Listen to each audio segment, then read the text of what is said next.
Assalamu alaikum. Today I'm gonna share with all of you top 2 habits that actually I had when I started my English journey. আমি যখন ইংরেজি শেখা শুরু করেছিলাম ইংরেজি শেখার শুরুর দিক থেকে আমার দুটি অভ্যাস ছিল, যে অভ্যাস দুটি আমাকে আমার এখন মনে হচ্ছে এই স্টেজে মনে হচ্ছে যে আমাকে ইংরেজি শেখার ক্ষেত্রে তখন অনেক সাহায্য করেছিল। And that's why today I have decided to share with you the 2 tips. So let's start the video. হ্যাঁ, আরেকটি কথা, I have just a condition, that is আপনাকে এই অভ্যাস দুইটি রেগুলার টানা 1 অথবা 2 মাস মানতে হবে। তাছাড়া আমি ভিডিও দেখলাম, টিপস ট্রিক জানলাম, বাট মানলাম না, সেক্ষেত্রে আপনি কিন্তু কোনো রেজাল্ট পাবেন না। সো আপনাকে অবশ্যই অভ্যাস দুইটি গড়তে হবে। প্রথম যে অভ্যাসটি ছিল আমার, সেটি হলো আমি জাস্ট একটা সময় ডিসাইড করলাম যে কিভাবে আমার ভোকাবুলারি বাড়ানো যায়।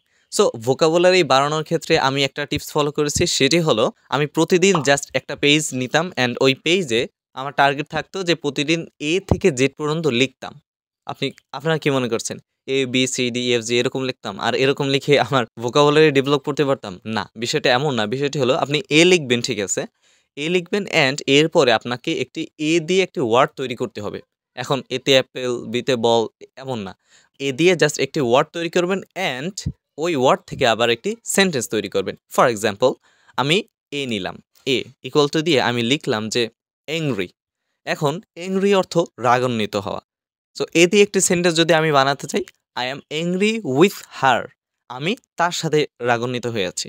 তাহলে সে আমার সাথে রাগান্বিত হয়ে আছে, সেটার ইংরেজি কী হবে? He is angry with me. Simple. ঠিক একইভাবে আপনি বি নিলেন, বি ইকুয়াল টু আপনি দিলেন বিজি, বিতে কী হয়? বিজি। এখন এই বিজি দিয়ে একটি সেন্টেন্স বানাবেন, নাও হি ইজ ভেরি বিজি, বর্তমানে সে অনেক ব্যস্ত। সো ঠিক এভাবে এ বি লিখে এ থেকে জেড পর্যন্ত অথবা জি পর্যন্ত এইচ পর্যন্ত যাই হোক, যতটুকু পারেন ততটুকু আপনি জাস্ট না এ থেকে জেড পর্যন্তই লিখবেন। তাহলে আপনার অনেক ওয়ার্ড মিনিং জানতে হবে। 2-3 দিন আপনি সহজ সহজ ওয়ার্ড মিনিং জানবেন, তারপরে দেখবেন যে আপনার ওয়ার্ড মিনিং ভোকাবুলারি ভান্ডার খালি হয়ে যাচ্ছে আস্তে আস্তে। তখন আপনি বুঝতে পারবেন আপনার ভোকাবুলারি লেভেল কি। আরেকটি জিনিস আপনি খেয়াল করবেন, সেটি হলো আপনার সেন্টেন্স মেকিং স্কিল অনেক ইমপ্রুভ হবে। কারণ আপনি দৈনিক নতুন নতুন সেন্টেন্স বানাইতেছেন, সেক্ষেত্রে আপনার অবশ্যই সেন্টেন্স মেকিং স্কিল অনেক ইমপ্রুভড হবে। সো প্রথম অভ্যাসটি হলো খুব সিম্পল, আপনি এ থেকে জেড পর্যন্ত আপনি একটি পেজ নেবেন, দেন এ থেকে জেড পর্যন্ত ওই পেজে লিখবেন, দেন প্রতিটা লেটার থেকে একটি ওয়ার্ড তৈরি করবেন অ্যান্ড প্রতিটা ওয়ার্ড থেকে একটি সেন্টেন্স তৈরি করবেন। খুব সিম্পল। দ্বিতীয় যে হ্যাবিটটির কথা বলবো, সেটা আরও সিম্পল, বাট এটা খুবই সিম্পল, খুবই নর্মাল, বাট অনেকেই এই অভ্যাসটা করতে পারে না, বাট এটা সবথেকে অনেক ইম্পর্টেন্ট। সেটি হলো, বলার আগে আরেকটি স্টোরি বলি। স্টোরি বলতে হ্যাঁ, স্টোরি বলা যায়। আমার কলেজে হলে যখন আমি ছিলাম, তখন আমি অ্যান্ড আমার একটা ফ্রেন্ড ছিল। সো আমরা দুজনে ইংলিশ শিখতে চাইতাম, বাট ওভাবে পারতাম না। বাট তখন আমরা একটা ডিসিশন নিলাম, সেটা ওই আমাকে বলছিল, আমি না। সো সেটি হলো, আমরা প্রতিদিন আমরা একসাথে মানে হলের ক্যান্টিনে খেতে যেতাম। সো ও বলতেছে যে আমরা তো প্রতিদিন হলে ক্যান্টিনে খেতে আসি, তো আমরা তো বাংলায় কথা বলি, তো আমরা জাস্ট ইংলিশ স্পিকিং প্র্যাকটিস আলাদাভাবে করতে পারি না, সেরকমভাবে হয় না, রুমে অনেক মানুষ থাকে। এজন্য ও বলেছিল যে আমরা তাহলে এই খাবার টাইমটাতে জাস্ট ইংলিশে কথা বলি, যতটুকু আমাদের বলতে হয় যে প্লেট আনো, এই করো, সেই করো, তুমি বিল দাও, আমি বিল দিই। সো এই কথাগুলো আমরা এবং আড্ডা দিব এই খাবারের সময়, যতটুকু কথা বলবো ততটুকু আমরা ইংলিশে বলবো।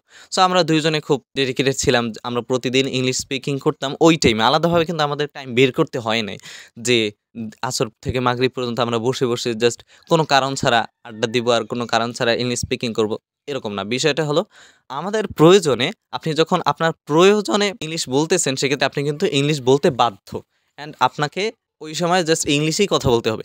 সো এক্ষেত্রে হয় কি যে বন্ধু তো, এক্ষেত্রে আপনি জাস্ট আপনার বন্ধু সিলেক্ট করা ট্রাই করবেন, কারণ বন্ধুর সাথে তো অনেক ধরনের কথা হয়, জাস্ট একই স্টেজে কথা হয় না, অনেক স্টেজে অনেক লেভেলে কথা হয়, অনেক অ্যাঙ্গেলে কথা হয়। সো সব অ্যাঙ্গেলে যদি কথা হয় এবং সেই কথাটা যদি ইংলিশে আপনি বলতে চান, সেক্ষেত্রে কিন্তু আপনাকে অবশ্যই ভাবতে হবে, সেন্টেন্স বানাতে হবে, তারপরে বলতে হবে। বাট ভুল হলে প্রবলেম নেই, যেহেতু ফ্রেন্ড, ও শিখতেছে, আমি শিখতেছি, সো ইটস নর্মাল। এখন আসি, যদি এরকম সিস্টেম না হয়, এরকম যদি কোনো ফ্রেন্ড সার্কেল না থাকে, এরকম ইন্টারেস্টেড কেউ না থাকে ইংলিশের প্রতি, সেক্ষেত্রে আপনি কী করবেন? আপনার পার্টনার নেই, আপনি জাস্ট আরও সিম্পল, আপনি জাস্ট ফেসবুকে যাবেন, এরকম অনেক ইংলিশ লার্নিং অথবা ইংলিশ স্পিকিং প্র্যাকটিস লিখে সার্চ করবেন, দেন গ্রুপ অপশানে যাবেন, গ্রুপে দেখবেন, দেন যারা ইংলিশ প্র্যাকটিস করতে ইচ্ছুক, ইন্টারেস্টেড, তাদের আপনি ফ্রেন্ড রিকোয়েস্ট পাঠাবেন, দেন তাদের সাথে একটা ফ্রেন্ডশিপ করবেন অ্যান্ড রেগুলার প্র্যাকটিস করবেন। এছাড়া আপনি করতে পারেন, সেটি হলো আপনি বিভিন্ন অ্যাপ ব্যবহার করতে পারেন। For example open talk, hello English, এরকম অনেক অ্যাপস আছে যেগুলো মাধ্যমে আপনি ইংলিশ স্পিকিং প্র্যাকটিস করতে পারবেন। এখন আসি, যদি এটা আপনার সম্ভব না হয় বা ইচ্ছা না হয়, সেক্ষেত্রে আপনি কি করবেন? সেক্ষেত্রে আপনাকে জাস্ট একটা জিনিস করতে হবে, সেটি হলো আপনি ভিডিও করবেন। এটা আমি সবসময় বলি, অলওয়েজ বলি। এটা খুব হেল্পফুল।